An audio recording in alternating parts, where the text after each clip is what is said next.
Hello everyone and welcome back to Always Watching. Today I'm continuing my coverage for the Tribeca Film Festival with the movie Under the Gray Sky. So briefly, the movie follows Lena and Ilya, two journalists desperately trying to remain true to themselves in Belarus under increasingly dire circumstances.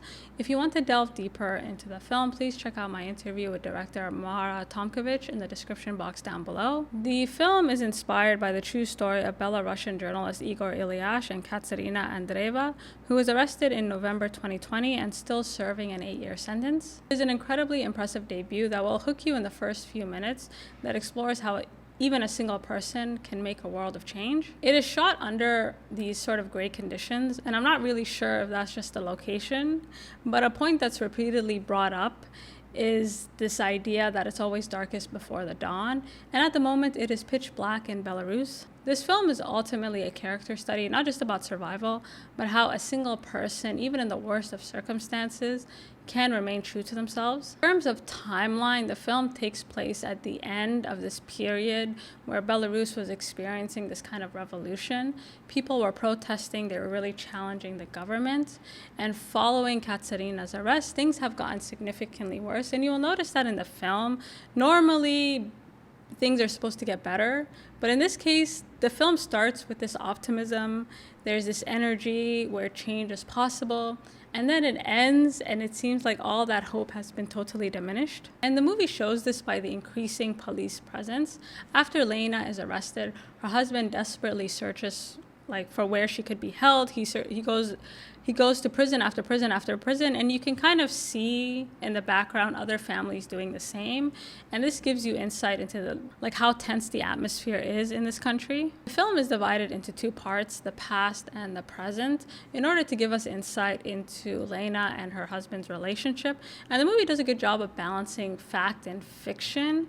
And one of the reasons Lena and Ilyas choose to stay is because of the true story of a young man named Roman Bandarenka, who was brutally beaten and killed in police custody.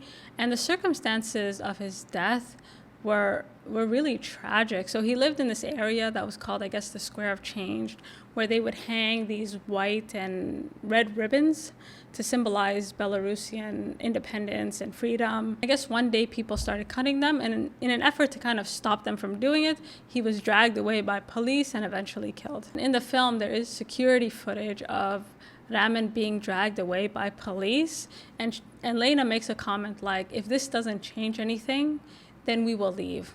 And what I find interesting about the flashbacks is that they were kind of at a turning point. They were hoping that what happened to this young man would be the catalyst needed for change and keep this momentum going.